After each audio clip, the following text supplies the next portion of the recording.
रुचि जी दिल्ली से। राधे राधे महाराज जी। महाराज जी, ग्रस्त परिवार को अपने अंतिम समय में अटैची कैसी बनानी चाहिए और क्या सावधानी चाहिए, जैसे कि आपने बना रखी है, आपने बताया था हमारा अटैची तैयार रहते। अच्छा, हाँ, कभी कभी सत्संग में जैसे एकांतिक में बोला है, भाई हम तो अपनी अटैची तैयार किए हुए हैं, बस फोन आवे बस हम चल दिया। नाथ सकल संपदा तुम्हारी, मैं सेवक समेत सुत नारी। मैं सेवक समेत सुत नारी, नाथ सकल संपदा तुम्हारी। ये अंदर भाव हो, अहम ना हो कि मेरा घर, मेरा मकान, मेरा दुकान, मेरी पत्नी, मेरा पति, मेरा पुत्र, सब में भगवत भाव हो, नाम जप हो। और ये विचार कर लो कि शरीर को छोड़ना है एक दिन, हमारे साथ कोई नहीं जाएगा। ये केवल कर्म बंधन है, जो सुखद और दुखद वही मित्र शत्रु बनकर व्यवहार जगत में हो रहा है। मैं तो प्रभु का हूँ, प्रभु मैं हूँ, प्रभु के पास जाना है, जैसे भाव हो। और हर समय नाम जप करे, कोई पाप कर्म ना करे, तैयारी रखे, कभी भी फोन आ सकता है। फांसी वाले को तो पता होता है कि कल दी जाएगी 12 बजे, अपने को अभी पता नहीं कि हम अगला शब्द बोल पाएंगे कि नहीं बोल पाएंगे। वहां से हुक्म हो तो अभी रा के आगे दा नहीं बोल पाएंगे, उतने में ए बोले गए, बोले अभी तो बोल रहे थे। ये खेल है, इसलिए हर समय हम तैयार हैं। क्या अपने प्रभु का आश्रय दृढ़ है, खूब नाम जप करते हैं और तैयारी रखते हैं कि कभी भी प्रभु का बुलावा आ सकता है। हम ये नहीं कि कल ये करेंगे, ऐसा नहीं कभी होता कि कल ये प्रोग्राम कर, नहीं, अभी है, ये हो रहा है, शाम के होगा कि नहीं हमें भरोसा नहीं है। ये सब खेल है ना प्रभु का, केवल कहने मात्र का है। 10 श्वास नहीं अपने बस में कि 10 श्वास हम लेंगे, इतना भरोसा नहीं है। सच्ची मानिए, ये सेकंड में निकल जाने वाला। तो हमारी तैयारी फिट है क्या? हमारा कोई नहीं प्रभु के सिवा, एक भी मित्र नहीं है। कोई नहीं कर सकता पूरी सृष्टि में, एक भी मित्र नहीं। तो शत्रु कैसे हो सकता है? जब रागी नहीं किसी से तो द्वेष नहीं है, और सबसे प्रियता है वो भगवत भाव से। आप सब आए हो, मेरे प्रभु आए हो, इस हम हर समय तैयारी में। हमारे चित्त में एक भी चित्र नहीं है गुरु कृपा से जगत का। हमें अगर डर लगा है तो किसी के प्यार से डर लगा है, किसी के तिरस्कार से डर नहीं लगा। तो आज तक ऐसे रहे, अब थोड़ा उपदेश आदि का सेवा दी है इसलिए से देख लेते हैं, पर देख लेते हैं भगवत भाव से। हमारा परिचय किसी से नहीं है, तो अब किसी भी तरह की ऐसी बंधन वृत्ति नहीं है कि अभी हमें टाइम दिया जाए, नहीं, हम बिल्कुल तैयार घूम रहे हैं। तो ऐसे आप तैयार हो जाओ, पर आप नहीं तैयार हैं। अभी आपसे कहा जाए कि चलो निकुंज चलो, तो ईमानदारी से तैयार नहीं हो गया, तुरंत नहीं तैयार होंगे। बहुत भगत है तो भी कहेंगे 2-4 दिन तो दे दीजिए, जिससे हिसाब किताब पति को पुत्र को सबसे मिलके वो सब करके, और फिर आप अपनी तैयारी फिट है। मरने से सब जग डरा मेरो मन आनंद, जिसके लिए जीवन भर भजन करते रहे, अब आज उसका बुलावा है तो डर लगेगा क्या? हमारा कोई है ही नहीं, किससे हम प्यार करें? जिससे प्यार किया अब वो बुला रहा है, तो हम तो दौड़ के आए, आप बुलाओ। हम तो अभी क्या कर रहे हैं? उसी के प्यार में जी रहे हैं, उसी की सेवा में जी रहे हैं, उसी की आज्ञा में जी रहे हैं, उन्हीं के लिए बस इंतजार कर रहे हैं कि आपका इशारा मिले। शरीर क्या चीज है? शरीर तो समर्पित बहुत पहले हो चुका था, ये तो अब तो केवल इंतजार है मालिक का इशारा मिले कि सेवा से ट्रांसफर, इधर आओ, तो ये सेवा छूटी, उस सेवा में पहुंच गए। तो हमारी बात समझना, जिसका प्रश्न था, नाम जप करो, अपना कुछ मानो मत, प्रभु के सिवा अपना कोई नहीं, मेरे तो गिरधर गोपाल दूसरों न कोई। तो चाहे गृहस्थी में हो चाहे विरक्ति में हो, भगवत प्राप्त ही है वो। दूसरे से संबंध मानना, सुखों को भोगना यहाँ प्राकृतिक, और भगवत विस्मरण रहना, यही बार बार आवागमन का हेतु है। निरंतर तैल धारावत भगवत स्मरण, अपना कोई है नहीं। और सब सेवा जैसे हम आपकी कर रहे हैं, ऐसे परिवार की सेवा करो, अपना मान करके नहीं, तो निश्चित आप तैयारी फिट किए हो और आपको भगवत प्राप्ति ही होगी। महाराज जी, आपके श्री जी कैसे हैं? और जैसे आप सत्संग में बताते हैं कि श्री जी दिखने में बहुत सुंदर है, तो वास्तव में वो दिखती कैसी है, उनकी मुस्कुराहट? नाम जप करो, वो कृपा करके आपको दिखाए तब। देखो, हरिवंश महाप्रभु कहना चाहते हैं कि श्री जी कैसे हैं। देखो पद कह रहे, देखो माई सुंदरता की सीमा। ब्रज नव तरुणी कदम्ब नागरी, निरखी करत अधग्रीवा।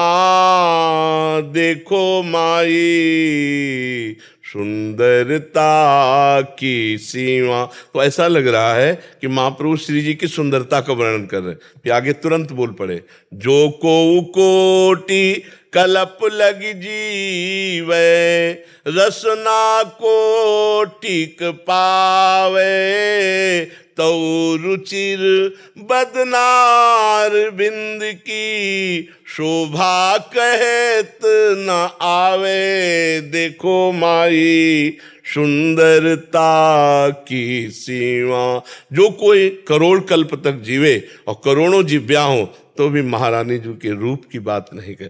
तेरो रूप कहत नहीं आवे, जैसे हित हरिवंश कछुक जस गावे। ये तो श्री जी अनुभव कराती हैं, उसी को अनुभव। तो खूब नाम जप करो, श्री जी से प्रार्थना करो, कभी कृपा कर दे तो सामने वो वर्णन में नहीं आता। नेत्रों ने देखा तो वाणी बोल नहीं पा रही। नेत्रों ने देखा ना तो वो वाणी कैसे बोल पाए, क्योंकि वाणी ने तो देखा नहीं, और नेत्रों ने देखा तो उसके वाणी नहीं है, वाणी के नेत्र नहीं है। जिसने देखा वो बोल नहीं पा रहा, और जो बोल रहा है उसने देखा नहीं, तो बात तो अधूरी हो गई ना। हाँ, पूरी तो तभी होगी जब जो देखे और वो बोले, तो वो बोल नहीं सकता। कह रहे जो को कोटि कलप लगी जीवे, रसना कोटिक पावे। तो रुचिर बदनार बिंद की शोभा कहत ना आवे। जो मोहिनी जू विश्व मोहन श्री लालजू को, सोमन मन मोहन, मदन मन मोहन, मुनि मन मोहन, लालजू को मोहित कर ले, उन प्यारी जू को इन नेत्रों में सामर्थ्य कहाँ देख लें।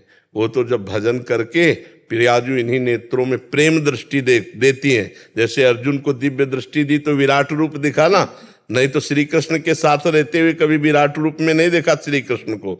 ऐसे ही जब प्रियाजू कृपा करके प्रेम दृष्टि देती है तब प्रिया का दर्शन हो। जो दर्शन होता है वो वाणी से नहीं कहा जा सकता। है नहीं कोई देवलोक भूलोक रसातल, सुनि कवि कुल मति डरिए। सहज माधुरी अंग अंग की, कही कासों पट तरिए। देखो माई सुंदरता की सीमा। न देवलोक में, न भूलोक में, न रसातल में कोई ऐसा है ही नहीं जिससे उदाहरण दिया जाए कि प्रियाजू कैसी सुंदर है। बोले अमुक जैसी कोई है ही नहीं। जब लालजू की सुंदरता काम को मोहित कर ले और लालजू को लाडली जो अधीन किए हुए है, तो लाडली जो ही कृपा करे तभी दर्शन में आए। वो बहुत सुंदर है, मतलब वो जुबान से बोल ही नहीं बोल सकते और कोई कल्पना नहीं कर सकता और किसी से उदाहरण नहीं बन सकता, क्योंकि जितनी ये मायाकृत कल्पना है वो श्री जी है नहीं। श्री जी चिदानंदमय है और ये सब त्रिगुण मायामय है। तो इसमें किसको कहा जाए। देवलोक में तो ऐसी सुंदरियां हैं कि उतर आवे तो मृत्यु लोक में मूर्छित हो जाएं लोग, इतनी सुंदर है अप्सराएं। और उसके ऊपर ब्रह्मलोक में तो और सुंदर है। कह रहे देवलोक भूलोक रसा कोई है नहीं श्री जी जैसा। श्री जी को देख के वो लालजू मूर्छित हो जाते हैं।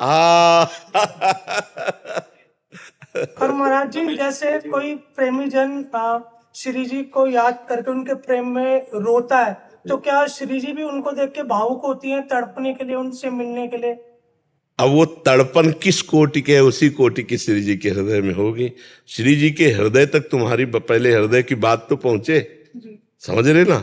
श्री जी के हृदय तक बात पहुंचना, जैसे तुम्हारी बात प्रधानमंत्री तक पहुंचे, पहले बात तो पहुंचे, फिर उनकी क्या प्रतिक्रिया होती तब बताई जा सकती। पर तुम्हारी बात प्रधानमंत्री तक पहुंचना बहुत मेहनत लगेगा, नहीं लगेगा। ऐसे हमसे बात कर लेना अलग बात है, लेकिन अब राष्ट्रपति से बात करना डायरेक्ट, फिर अनंत ब्रह्मांडों के पति श्री लालजू जिनके अधीन है, उनके हृदय तक हमारी बात पहुंचे। इसीलिए हम राधा राधा राधा राधा राधा कह के रोएं तो कभी लाडली जो हमारी बात सुन ले। क्योंकि कहाँ हम अधम और कहाँ लाडली जो। वो भी व्याकुल होती है अपने प्रेम वही व्याकुल होती तभी अपने को व्याकुलता आती है। वही चाहते हैं, उन्होंने हमें अपना माना तभी हम राधा राधा बोल पाते। नहीं, राधा राधा बोलने की भी हिम्मत नहीं। उन्हीं के प्यार से तो प्यार है, नहीं तो अपना क्या प्यार। अपने को जो छोड़ दे तो विषयों में है, जैसे नाली के कीड़ा को छोड़ दे तो नाली में ही वो खेलना चाहेगा, ऐसे अपने को छोड़ देते ही खाना पीना संसार के भोग ही वो तो श्री जी पकड़ लिए है ना, तो इसीलिए उनकी तरफ हम चल रहे हैं। अगर वो छोड़ दे तो फिर वैसे ही संसार की तरफ चले जाए। तो श्री जी ही प्यार कर रहे हैं, मतलब हम श्री जी को प्यार कर रहे हैं ये तो धोखे वाली बात है। श्री जी ही हमें प्यार कर रहे हैं, तब हमारे अंदर प्यार है। मतलब हमारी तरफ से प्यार कहाँ है? हमारी तरफ से तो छोड़ के देखो अपने मन को, कहाँ जा रहा है? भोगों में जाएगा, विषयों में जाएगा। श्री जी कहीं ना कहीं मान लिए है कि ये मेरा जन है, मेरा दास है, मेरा सेवक है, तभी वो मन श्री जी की तरफ जाता है। समझ पा रहे? आपके जैसे सुंदर ध्यान कैसे करें? श्री जी की सुंदरता देखी नहीं जा सकती, तो जो रूप की हम ध्यान करते हैं श्री जी का, जब श्री जी कभी हमें दर्शन देगी कृपा करके, हम तो आपके रूप में श्री जी को देखते हैं। आप देखो, भाव एक होता है माँ जैसा, एक होता है माँ। बोले हम आपको प्रभु जैसा मानते हैं, तो मानना और प्रभु होना अंतर है ना। जैसे बोले हम आपको श्री जी जैसा मानते हैं, ये आपके भाव है, लेकिन श्री जी जैसा मानना और श्री जी होना अंतर है। महाराज जी, हम आपको श्री जी के रूप बिल्कुल श्री जी मान के चलते। वही बात वही समझाना चाहते हैं कि श्री जी मानना और श्री जी होना, इसमें बहुत अंतर है। हम श्री जी की दासी हैं, हम श्री जी के चरण के आश्रित है। ये हमारा बाहरी नाटक शरीर माया में है। जो हमारा स्वरूप है, वो जो हमारे स्वरूप को जान जाओगी तो श्री जी को देख लोगी, श्री जी को देख लोगी तो हमारे स्वरूप को जान जाओगी। ये स्वरूप नहीं है हमारा, ये हमारा माया में शरीर है, जिसके सहारे से हमारी साधन भजन और सब जो बना, इसके सहारे से बना, इसी से बना। अब इससे कोई मतलब नहीं रह गया।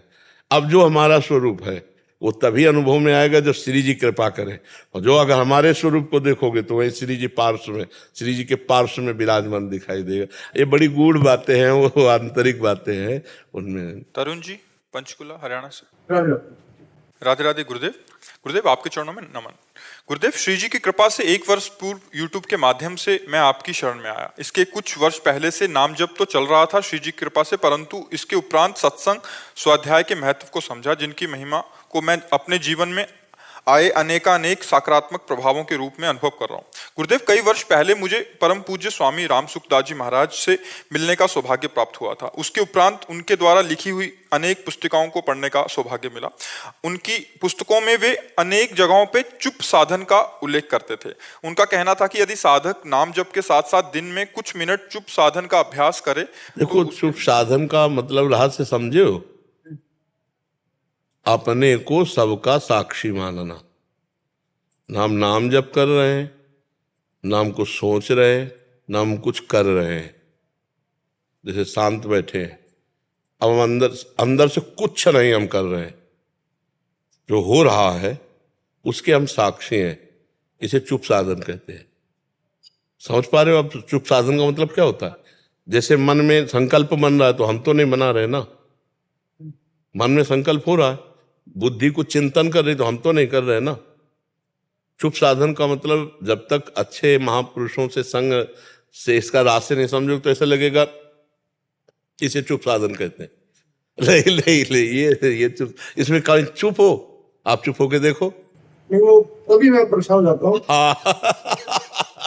तो उसे चुप साधन का मतलब जो सब, ये बहुत अच्छा ज्ञान मार्ग का साधन है। क्या इसमें है? स्थूल शरीर की चेष्टाएं रोक दी, लेकिन सूक्ष्म शरीर की चेष्टाएं चलती हैं।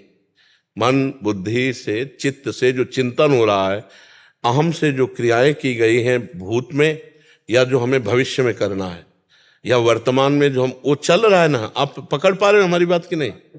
अब कहाँ चुप कहाँ है? चुप तो नहीं ना। इसी में चुप ढूंढना है कि इन सबको मैं देखने वाला हूं, मैं करने वाला नहीं हूं। मन में जो हो रहा मैं देख रहा हूं, इंद्रियों में जो हो रहा मैं देख रहा हूं, चित्त में जो हो रहा मैं देख रहा हूं ना।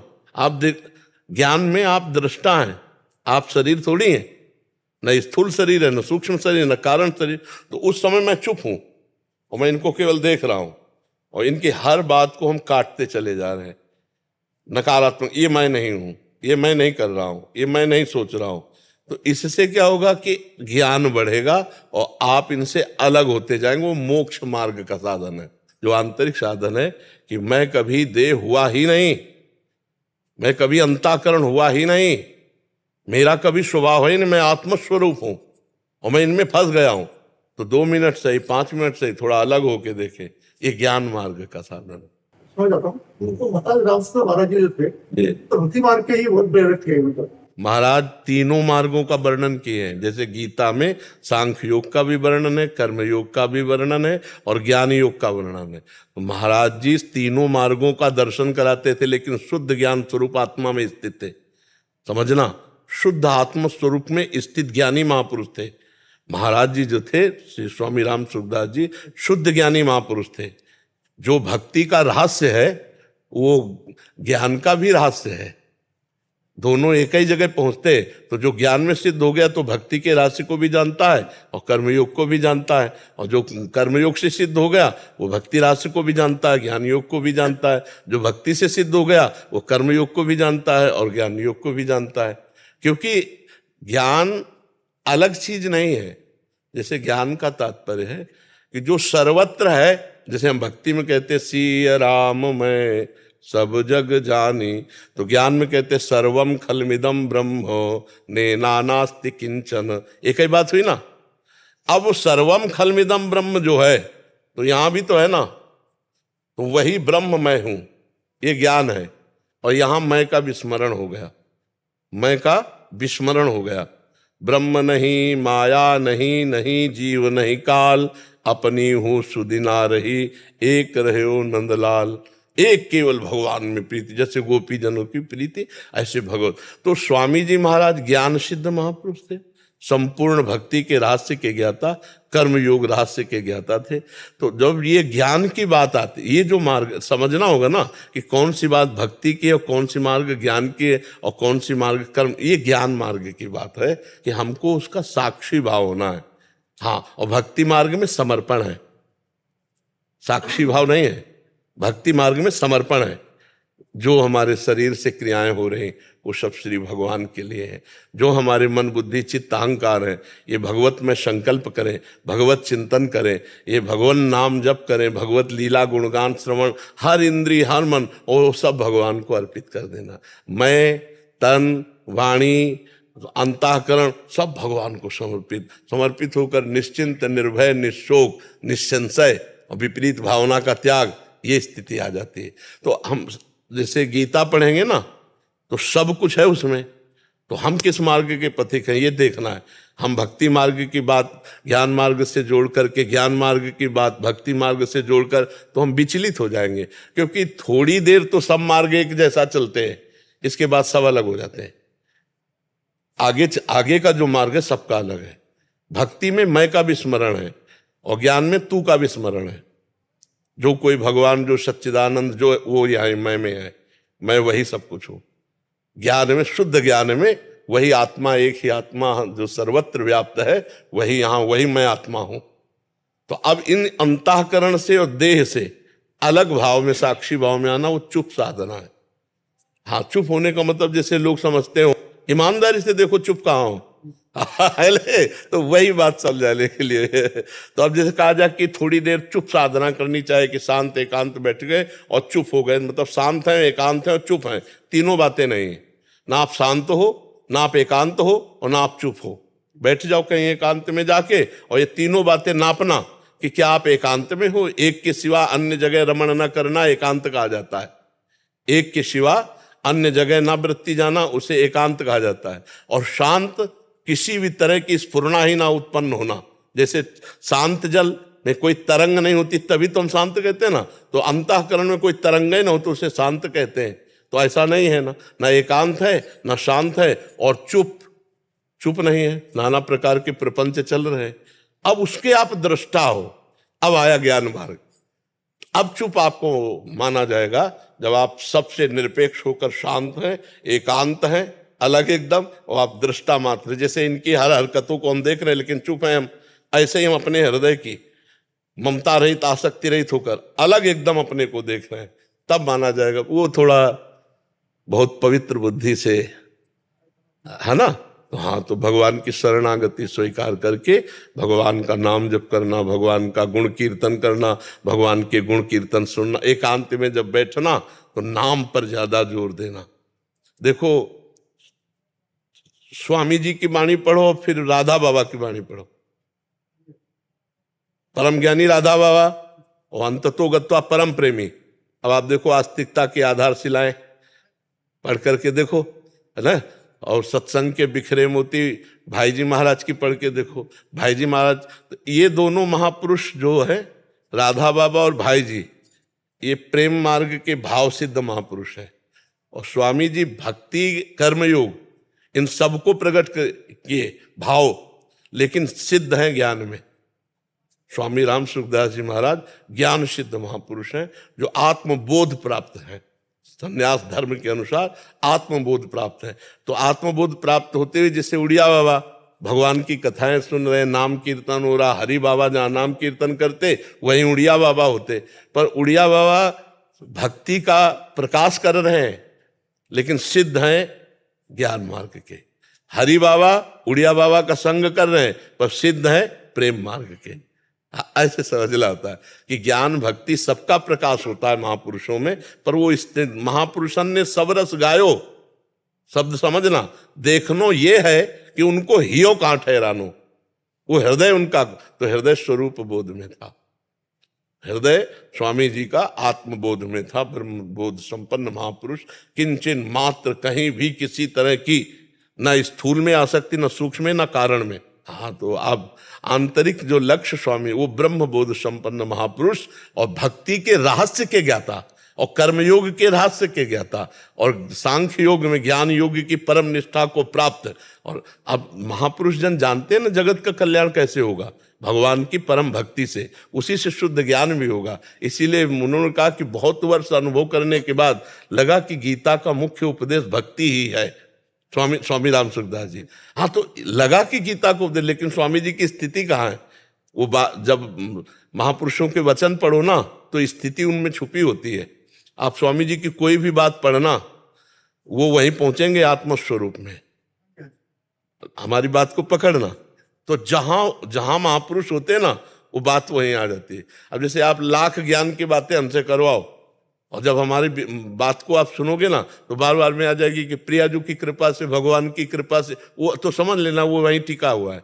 जिसकी बार बार इस बात वही आवे तो वही टिका हुआ है, वहीं स्थिति रहती है। अब जैसे राधा बाबा की आप बात पढ़ करके देखो, भाई जी की बात पढ़ करके देखो, हाँ, स्वामी जी की बात पढ़ के देखो, और जयदयाल जी गोयलका की बात पढ़ के देखो तो वो जहाँ स्थिति होती है ना, वही प्रकाश हो जाता है। तो ये जो स्थिति है ज्ञान की तरफ जाने वाली है। अनमोल जी दिल्ली से। राधा वल्लभ श्री हरिवंश। श्री हरिवंश महाराज जी। महाराज जी, जब से सृष्टि बनी है तब से हम जीव अपने कर्म के हिसाब से काल चक्र में घूमते हुए अलग अलग शरीर प्राप्त कर रहे हैं, और ऐसे हिसाब से हर युग में भी हम किसी ना किसी रूप में आए होंगे। महाराज जी, भगवान जी भी कितनी बार धरती पर आए होंगे, उस समय प्रभु भी होंगे, तो हमारा उद्धार क्यों नहीं हुआ? इसलिए नहीं हुआ कि हमने भगवान का आश्रय लेकर भगवान का चिंतन नहीं किया। और सब बातें तो पीछे की छोड़ो, अभी इसी समय भगवान हमारे हृदय में विराजमान है। सबके हृदय अछत अविकारी, पर सकल जीव जन जग दीन दुखारी, तहां वेद अस कारण राखा, भजन प्रभाव संत श्रुति वाखा। शास्त्र वेद पुराण सब संत जन कहते हैं कि सबके हृदय में निर्विकार परमात्मा विराजमान है, पर भजन किए बिना दुख से निवृत्ति नहीं हो सकती। जैसे दूध में घी विराजमान है, पर प्रक्रिया के बिना आप पूड़ी नहीं पका सकते कि दूध कढ़ाई में डाला पूड़ी ऐसे हमारी पक के आ गई, है उसी में घी, पर प्रक्रिया की जरूरत है। ऐसे ही परमात्मा आपके अंदर है, भजन क्रिया की जरूरत है। बिना भजन के परमात्मा के साथ होने पर भी भगवत प्राप्ति नहीं होगी। अर्जुन से भगवान क्या कह रहे हैं, जरा ध्यान देकर सुनो। सामने अर्जुन है, कह रहे अनन्य चेता सततम यो माम स्मरति नित्यशः, तस्याहम सुलभा पार्थ नित्य युक्तस्य योगिना। हे अर्जुन, जो मेरा अनन्य चिंतन करता है मैं उसके लिए सुलभ हो जाता हूं। तुम इस अनन्य चिंतन मेरा करो। अनन्य चिंतयन्तो माम मन मनाभो मद भक्तो माद्याजी माम नम। और सामने खड़े होने पर भी प्राप्त नहीं माना जा रहा। भगवान कह रहे हैं मुझे तब प्राप्त करोगे जब मेरा अनन्य चिंतन करो, अंदर अनन्य चिंतन। तो भगवान के बहुत से अवतार हुए, भगवान की बहुत सी लीलाएं हुई, तो सृष्टि में हम भी किसी जीव जंतु के रूप में होंगे, लेकिन भगवान को भगवान नहीं माना, भगवान का भजन नहीं किया, आज तक कल्याण नहीं हुआ। आज अगर भगवान को भगवान मानकर भजन करना शुरू करें तो ये हृदय देश में ही हैं, यही हैं, सबसे नजदीक हैं। वह प्रकट कृपाला दीन दयाला, यहीं प्रकट हो जाएंगे भगवान। सबसे पहला साक्षात्कार यहाँ होता है। यहाँ भगवत भाव तप जिधर जित देखो तित श्याममयी है। तो हमारा जो कारण रहा भगवत प्राप्ति ना होने का, वो भजन ना करना। आज हमें अवसर मिला है कि हम उस कारण को जान पाए हैं। बारी मथे घृत होए बरु सिकता ते बरु तेल, और बिनु हरि भजन न भवतरी या सिद्धांत अपेल। भगवान के समीप रहने पर भी हम भगवदानंद की प्राप्ति बिना भजन के नहीं कर सकते। देखो, चीचड़ उन्हीं थन के समीप ही रहता है गाय के दूध के, पर वो खून पीता है, दूध नहीं पीता। वही है, बिल्कुल दूध है, भरा हुआ दूध है, पर वो दूध नहीं पी, दूध तो बछड़ा निकालेगा। भगवान सच्चिदानंद यही है, पर हम माया रूपी क्लेश पी रहे हैं, आनंद कहाँ प्राप्त कर रहे हैं। देखो, सब चिंता, शोक, भय, दुख, उद्विग्नता, कामना, अशांति, तृष्णा, क्या क्या बवाल हम भोग रहे हैं। और भगवदानंद यही आनंद सिंधु मध्य तव वासा। देखो हमारी स्थिति का है। कबीरदास जी महाराज कह रहे, पानी में मीन पियासी मुझ सुन सुनी आवे हासी, आनंद सिंधु मध्य तव वासा। ईश्वर अंश जीव अविनाशी, चेतन अमल सहज सुख राशि। सहज सुख राशि बिना कारण सुख स्वरूप वो भटक रहा है भोगों में। तो ये अज्ञानता भजन से मिटेगी। भगवान का जितना हम चिंतन करेंगे, हम जितना भजन करेंगे, उतना ही हम माया मुक्त होंगे। इसमें किसी का आशीर्वाद नहीं काम करता, इसमें भजन काम करता है। हमारे ऊपर भगवान की अहेतुकी कृपा से मनुष्य शरीर मिला, भगवान की अहेतुकी कृपा से संत समागम मिला। अब मुझ भा भरोस हनुमंता, बिनु हरि कृपा मिले नहीं संता। अब अगर हम अब भजन न करेंगे तो भी कल्याण नहीं होगा। बड़े बड़े सिद्धों के पास रहने वालों ने जब उनकी आज्ञा नहीं पालन की, भजन नहीं किया, तो वो दुर्गति को प्राप्त हुए। बड़े बड़े सिद्धों को जहर दे दिया, उन्होंने प्रहार कर दिया लौकिक संपत्ति के लिए। तो इतने बड़े महापुरुष जो भगवदानंद में मगन है, उनके समीप रहकर भजन ना करने के कारण बुद्धि कुबुद्धि में बदली, और ऐसे ब्रह्म स्वरूप गुरुजनों को जहर दे दिया, प्रहार कर दिया। ऐसे बड़ी घटनाएं हम अपने भ्रमण करते रहे ना, तो शब्द। तो इसलिए निरंतर नाम जप ना होने के कारण हमारी दुर्गति हुई थी। अब इस जन्म में वो चूक नहीं होने देंगे, सतत भगवान का नाम सुमिरन करेंगे। और नाम जपने वाले के लिए पार होने का सवाल खत्म हो जाता है। नाम लेत भव सिंधु सुखाही, करहु विचार सुजन मन माही। सादर सुमिरन जे नर करही, गोपद यू भव सागर तरही। ये भव समुद्र, संसार समुद्र पार होने के लिए कैसा हो जाता है, जैसे गाय के बछड़े के खुर का जल पार करने में कितना लगता है, ऐसे जो निरंतर नाम जप करते रहते हैं उनके लिए संसार समुद्र सूख जाता है, या गाय के बछड़े के जैसा छोटा हो जाता है। उसे कोई पार करने में परिश्रम श्रम नहीं पड़ता। इसलिए हम खूब नाम जप करें। हमारी जो दुर्गति हुई जन्म जन्मांतरों से, उसका कारण भगवत विस्मरण हुआ। अब हम भगवत विस्मरण नहीं होने देंगे, अब रात दिन भजन करेंगे। यही सत्संग का लाभ है। बड़े भाग पाइब सत्संगा, तो बिना ही प्रयास होई भव भंगा। इस संसार समुद्र का नाश हो जाएगा जिस समय तुम्हारे अंदर ज्ञान प्रकाशित होगा। ऐसे जैसे स्वप्न में हम दुख देख रहे थे, लेकिन हमें किसी ने जगा दिया, तो अब देखा कि वो दुख ही नहीं है।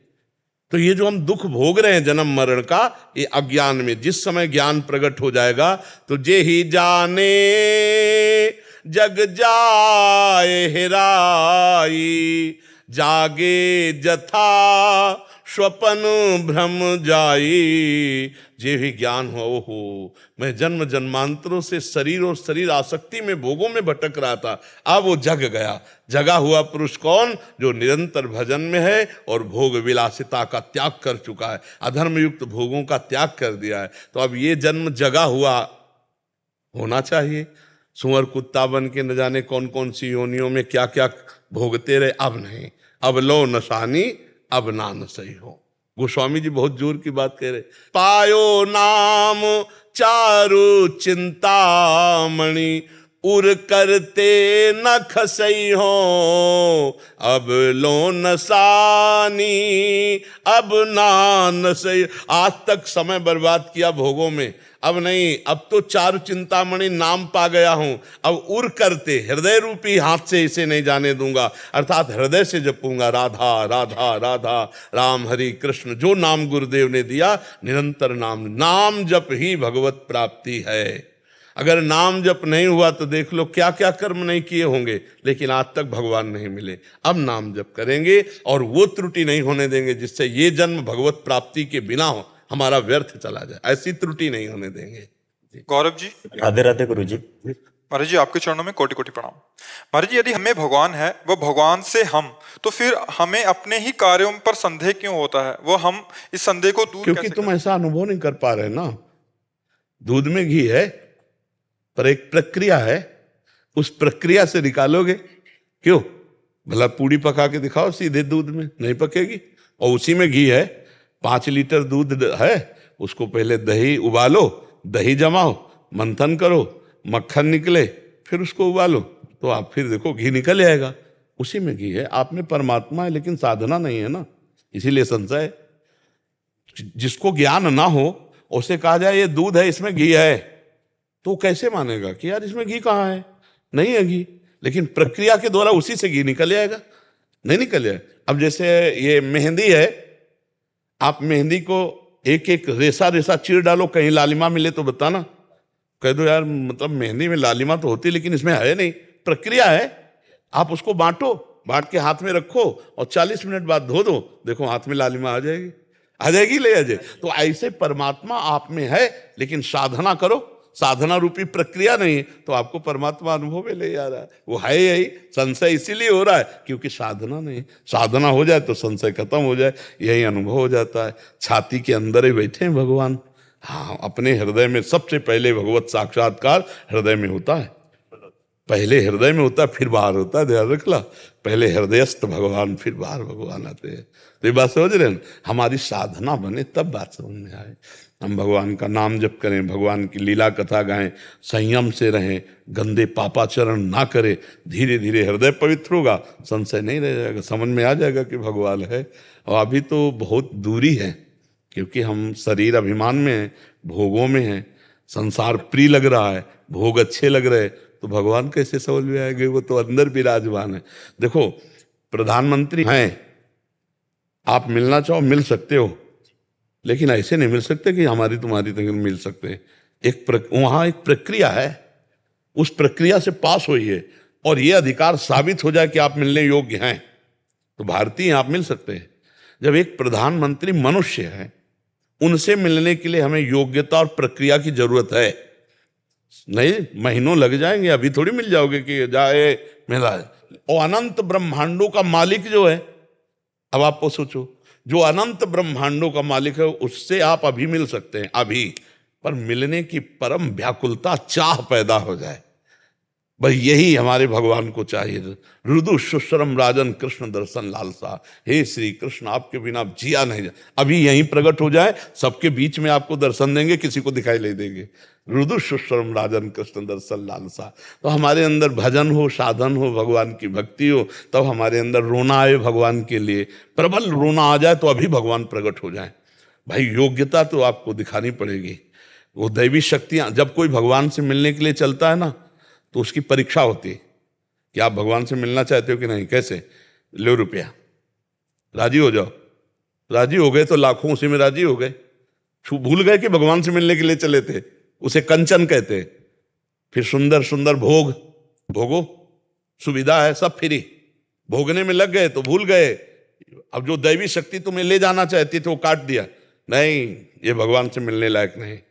फिर तीसरी मान सम्मान बढ़ाई, अरे आप तो भगवान हो, आप तो सरकार हो, आप तो जय हो, अगर इसमें राजी तो काट दिया कनेक्शन, नहीं नहीं ये मिलने वाला। जब उतने पे भी रोना शुरू है, हे प्रभु हे करुणा निदान, तो साकरी गली है, भगवान से मिलने की सांकरी गली है, प्रेम गली अति सांकरी, तामे दो ना सवार। वह वहां से क्रॉस करवा दिया, आगे भगवान मिल गए, समझ गए। तो खूब नाम जप करो, भगवान का चिंतन करो। पहले ये इतनी योग्यता कि मुझे कुछ नहीं चाहिए। हम तो एक साधारण उदाहरण देते हैं, जब एक बालक रोने लगता है खिलौने से ना खेल के, तो माँ का ध्यान उधर खींचता है, फिर वो अपनी बेटी को भेजेगी या किसी को भेजेगी, जाओ जाओ गोद में ले लो। अगर वो उतने पे भी रोना बंद ना किया तो कहेंगे नहीं मानेगी, मुझे ही लेना पड़ेगा, तब वो जाके गोद उठाती है। खिलौना या किसी के भेजने पर उसका रोना बंद नहीं होना चाहिए। ऐसे हमारे पास भी खिलौने भेजे जाते हैं माया के, खेल लो खेल लो, या रिद्धियां सिद्धियां ले लो, रिद्धियां सिद्धियां गोद में उठा लो। ना रिद्धियां सिद्धियां, ना कोई खिलौना भोग सामग्री, और जिसका रोना चलता रहा फिर भगवान मिल जाते हैं। कविना हंसना छोड़ दे, रोने से कर प्रीति, बिन रोए किन पाइया प्रेम प्यारा मीत। हमारा भजन न होगा, भगवान से प्यार नहीं होगा, तो यही भगवान है, हम नहीं जान पाएंगे कि भगवान है। उसकी प्रक्रिया साधना करें तो भगवान हमारे हृदय में ही अनुभव में आ जाएंगे कि भगवान है। ठीक है ना। मृत्युंजय कुमार सिंह जी, राधे राधे महाराज जी, आपके चरणों में कोटि कोटि प्रणाम जी। गुरु जी, आत्म साक्षात्कार और भगवत दर्शन क्या एक ही हैं? कृपा कर बताने। थोड़ा अंतर है, वही आत्मा प्रभु हैं, लेकिन आत्म साक्षात्कार का और भगवत साक्षात्कार का मार्ग अलग अलग है। बाद में दोनों एक ही अनुभूति से युक्त होते हैं, पर मार्ग अलग अलग है। जब हम आत्म साक्षात्कार के लिए चलते हैं तो हमें ज्ञान की आवश्यकता होती है, और जब हम भगवत दर्शन के लिए चलते हैं तो अधीन होकर सुमिरन की आवश्यकता होती है।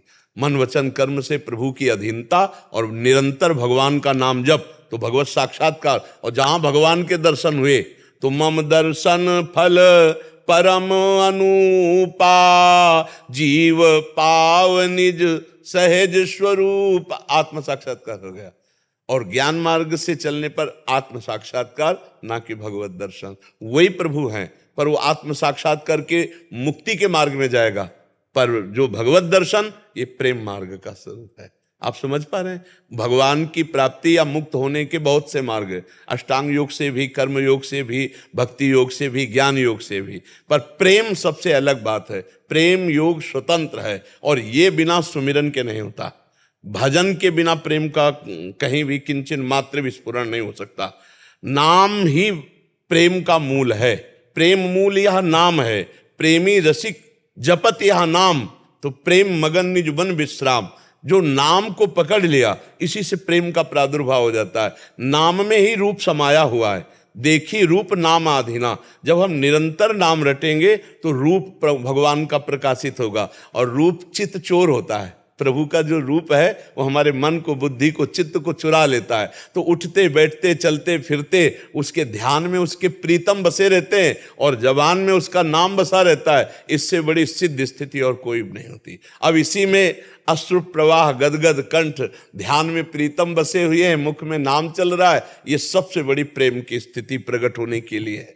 और ज्ञान में जब हम स्थूल सूक्ष्म कारण तीनों शरीरों का राग त्याग करते हैं और अपने आप से अपने आप को देखते हैं, तब आत्मबोध होता है।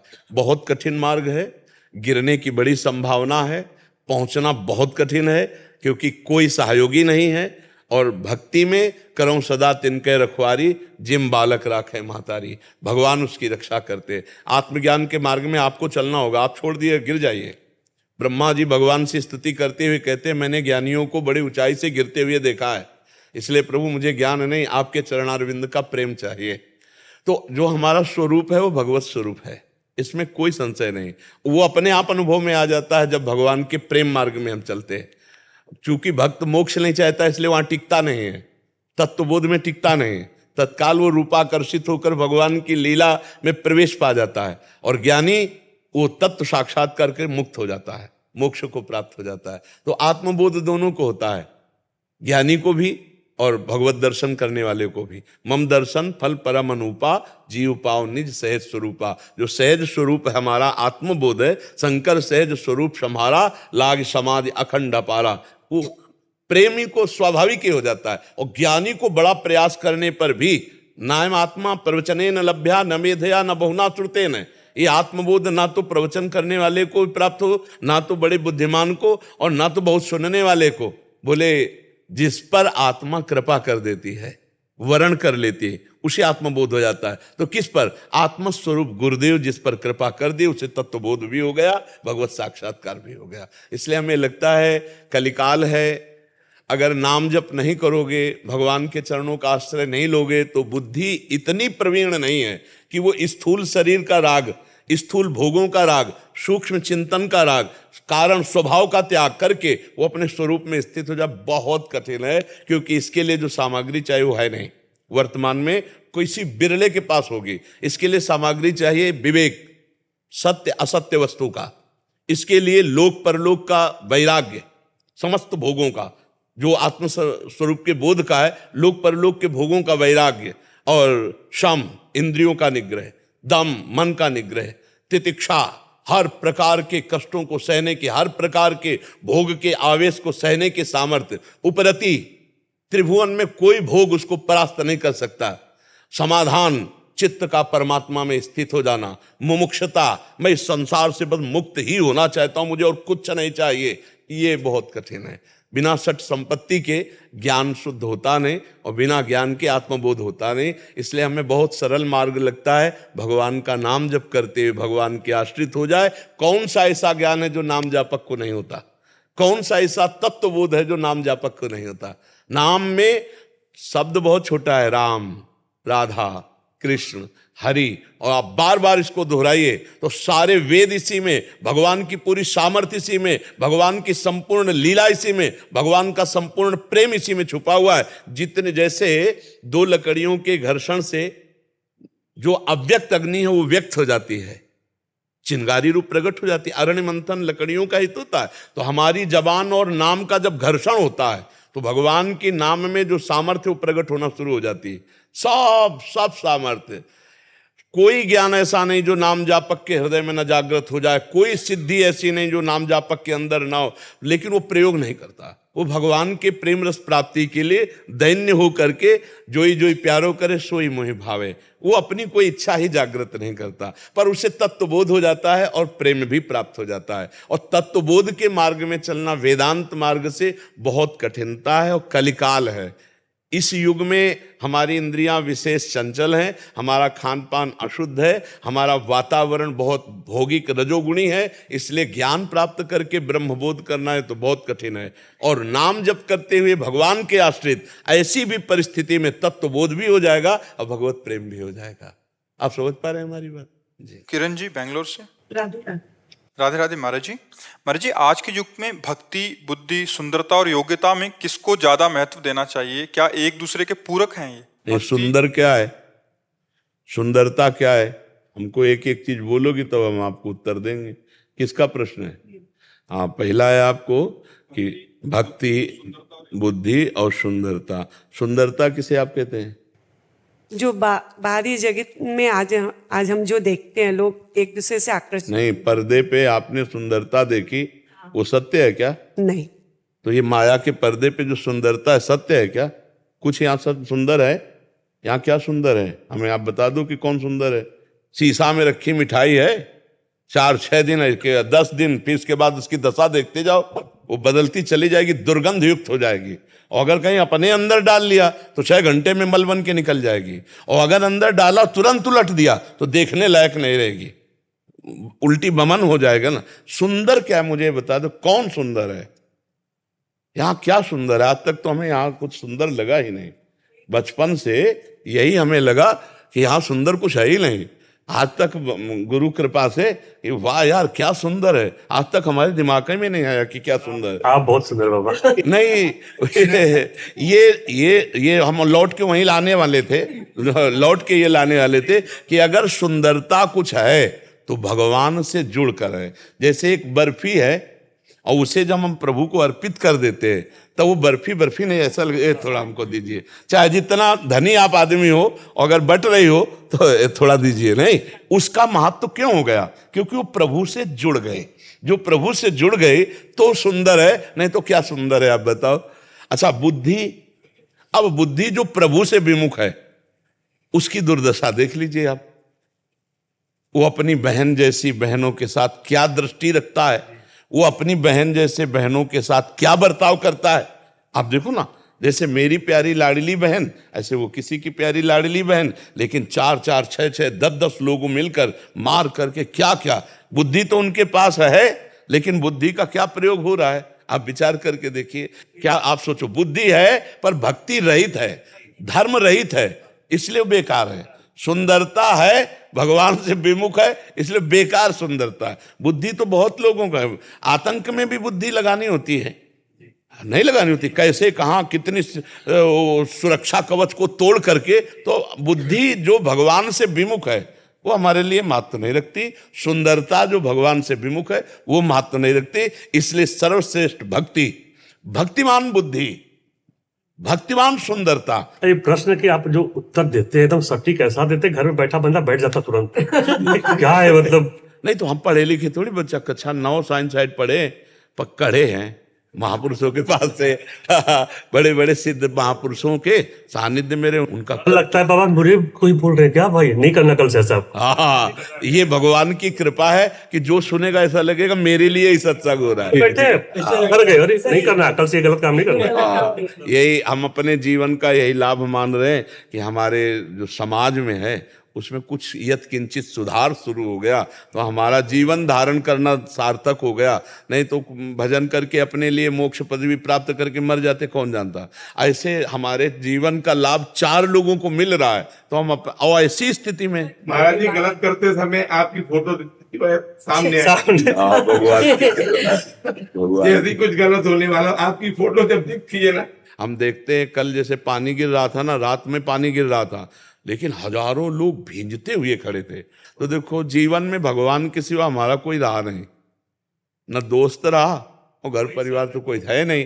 तो वही भगवान हमको सब रूपों में प्यार दे रहे हैं। सब पूरा हमारा जो देश है, पूरा विदेश में, सब जगह भगवान हमें जो प्यार दे रहे हैं वो इसलिए कि उनके सिवा हमारा कोई है नहीं। और जिंदगी में होता है ना कोई, अब इन लोगों से पूछ लो, कोई ऐसा नहीं कि ऐसे मिलावे आके हाथ कि हम तुम्हारे दोस्त, कोई नहीं। यही दोस्त रहे तो अब हमारे दोस्त का नक्शा है ये जो नक्शा है ना, ये हमारे दोस्त का नक्शा है। हमारे दोस्त प्रभु रहे, संसार का कोई दोस्त तो ना ले, उसी का नक्शा है। वही प्यार कर रहे, इतने रूपों में सुख दे रहे। बनारस से घूमते ना, सीना चौड़ा होता है कि प्रेमानंद बाबा यहीं से हैं। हाँ, बनारस के घाट ही हमारे जीवन थे। हम भी बनारस ही हैं। अच्छा, हाँ, यहाँ से 80 घाट पहले कच्चा था, 80 घाट से लेके मणिकर्णिका घाट तक यही हमारा शयन गृह था, यही। और जो प्रारब्ध अनुसार मिल जाए घाट में वही पाना। कभी कई बार वहाँ के संतों ने आके कहा कि मारवाड़ी क्षेत्र है, आप 4 कदम चले जाइए, पा लीजिए, या मुमुक्षु भवन है वहाँ चले जाइए। हम कहा जो महादेव जी अन्नपूर्णा घाट में देंगे। तो कभी कभी 5-5, 6-6 दिन हो जाते थे, भोजन नहीं मिलता था, क्योंकि घाट में कौन मणिकर्णिका अगर पीछे एकदम है ना।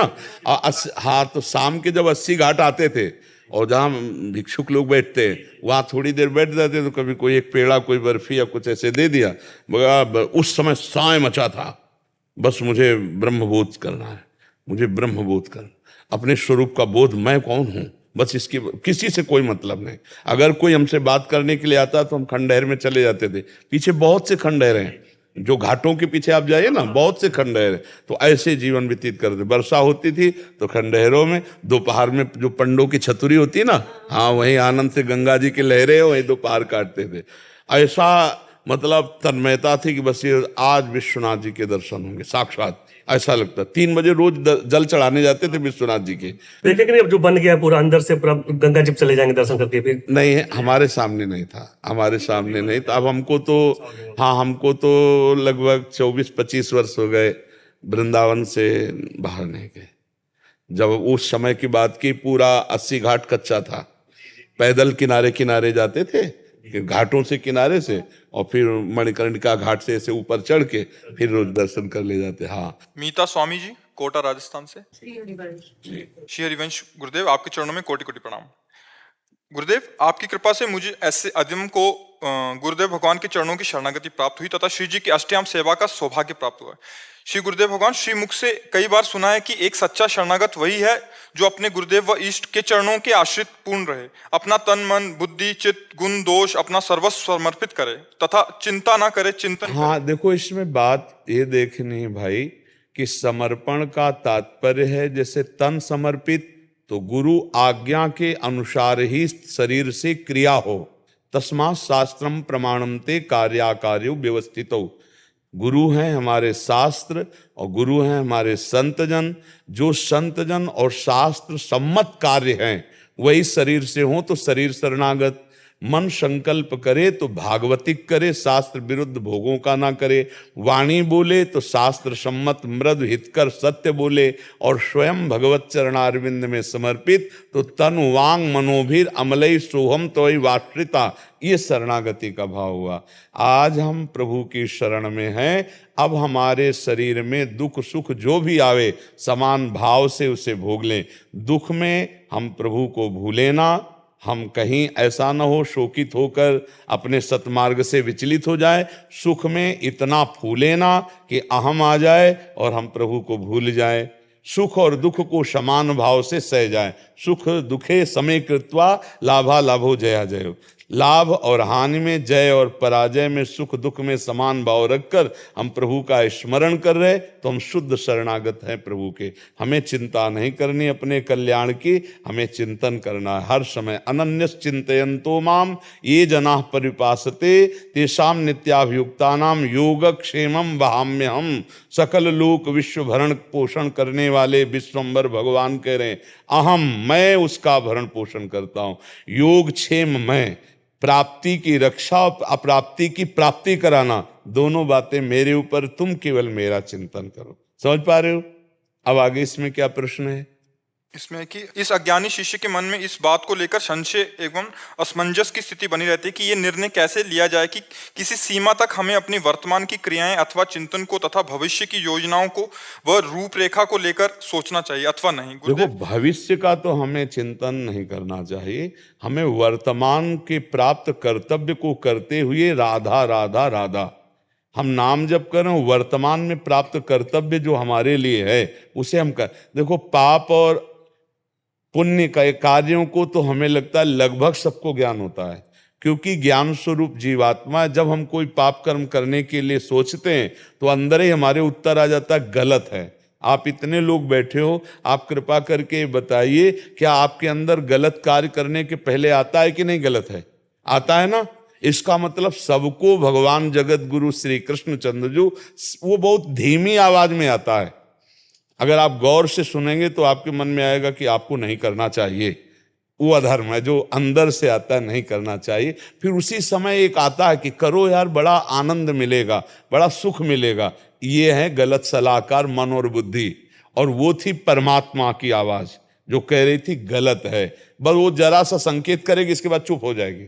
फिर आपको वही सलाह देने लगेंगे कि ऐसे से ऐसे करो, ऐसे से ऐसे करो, तो उस कार्य में निपुण हो जाओगे, चाहे भले गलत क्यों ना हो। वहीं से ही सलाह मिलती, ज्ञान शक्ति वहीं से प्रकट होती। पर अधर्म के लिए निषेध होता है। अगर हम जान जाएं कि ये निषेध वस्तु हमारा नाश करेगी तो हम कभी अधर्म न करें। पर हमें लगता है कि अरे यार कौन देख रहा है, सुख की आशा में वो ऐसे पाप में कर्म करने लगता है कि वो भगवान से विमुख हो जाता है। अब ये कोई कहे कि मुझे पता नहीं था ये पाप है, तो ये हम बात मानने के लिए तैयार नहीं, क्योंकि हृदयेश्वर भगवान सबके हृदय में बैठकर ये सूचना देते हैं कि आप गलत कर रहे हैं। ठीक है ना। अच्छा, सुकृत जिससे दूसरों को सुख मिले, सबसे बड़ा सुकृत वही है।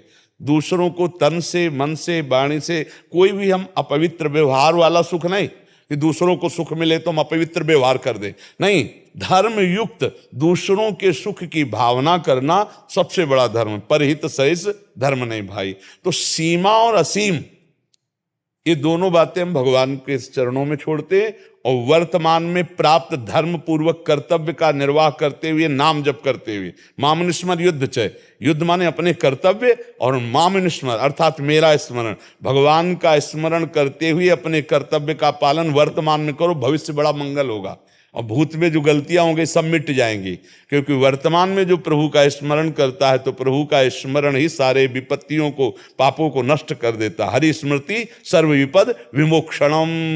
तो इसलिए चिंता करनी नहीं है, नाम जप करो, भगवदाश्रित हो, चिंता मत करो। भविष्य के लिए क्या विचार करना, मैं ये करूंगा, मैं वही सोई जो राम रचि रखा। वर्तमान के कर्तव्य को करो, भविष्य को प्रभु के ऊपर छोड़ो, मंगलमय होगा। भविष्य अमंगल हो नहीं सकता। जिसका वर्तमान भजन में जाता है उसका भविष्य मंगलमय होता है, और जिसका वर्तमान पापाचरण में जाता है तो भविष्य के संकल्प बनाते रहो। तुम ब्रह्मा थोड़ी हो कि तुम्हारे संकल्प से तुम्हारा भविष्य उज्जवल हो जाएगा। भजन से उज्जवल होगा, सत्कर्म से उज्जवल होगा। संकल्प करो या ना करो, संकल्प ना करो यही उत्तम बात है।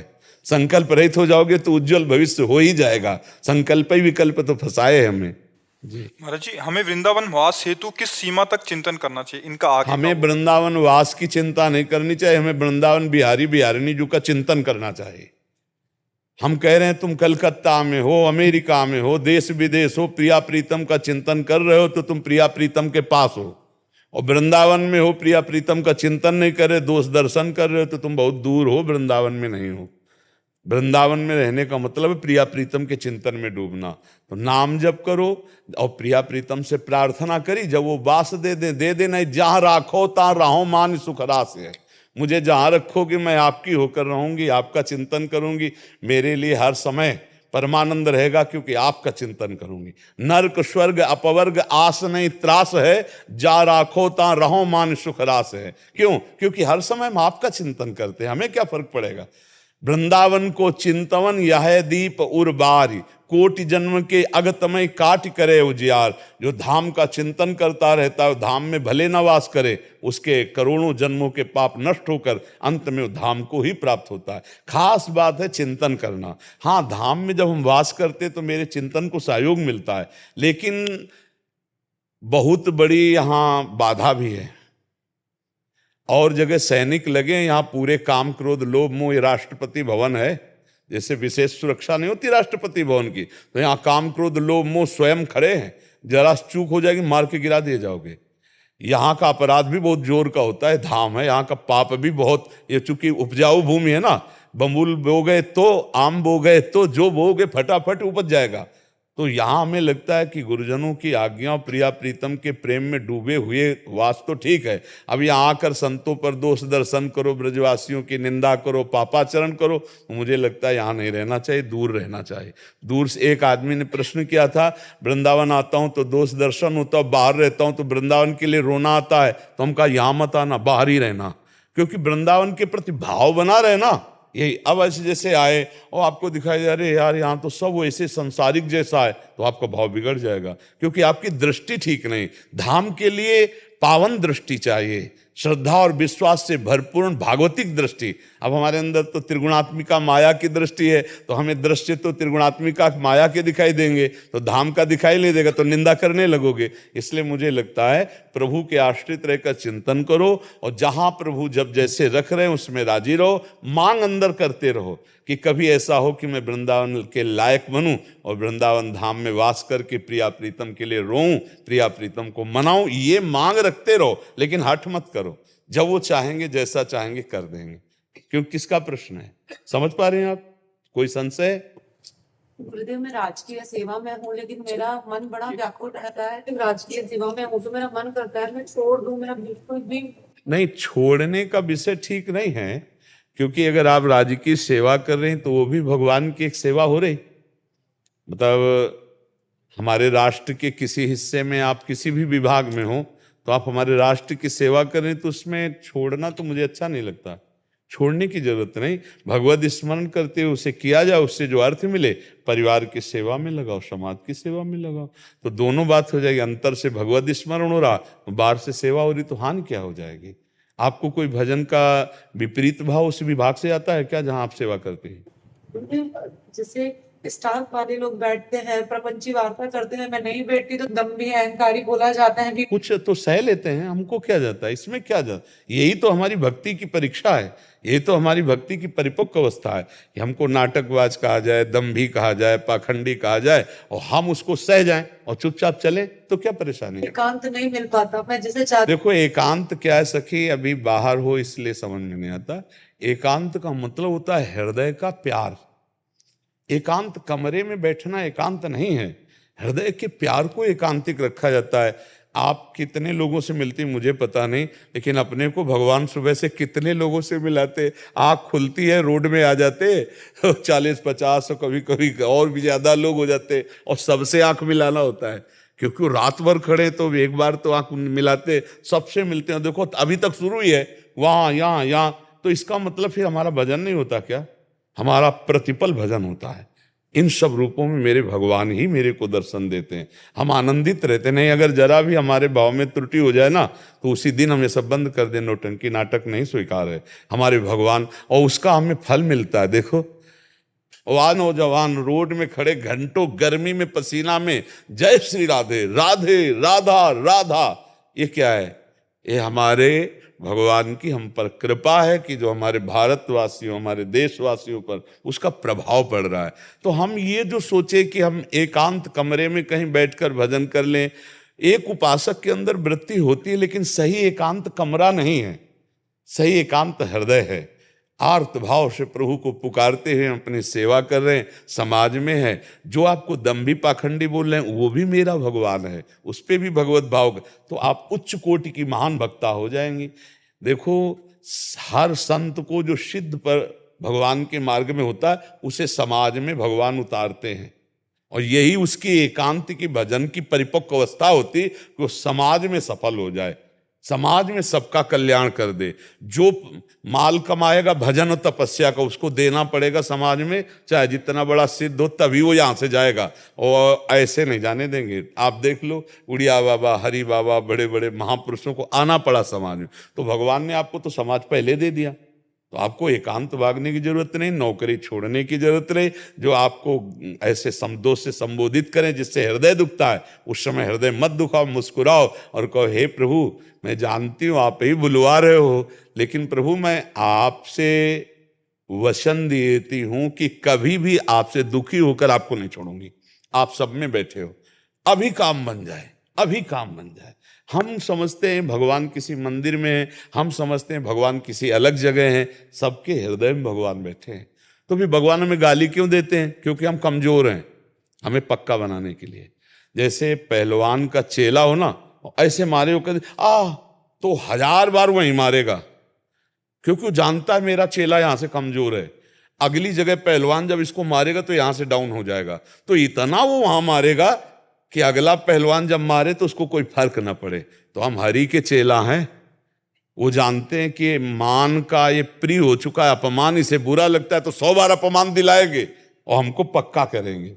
ये हम आपके लिए नहीं कह रहे, हम लोग ये मार्ग ही चले हैं। इसलिए प्रसन्न मुद्रा में रहिए, और जहां चल रहे हो, जैसे चल रहे हो, ठीक चल रहे हो, आपका विचार भी ठीक है, लेकिन आपको छोड़ना नहीं है, सेवा नहीं छोड़नी और किसी से द्वेष नहीं करना है।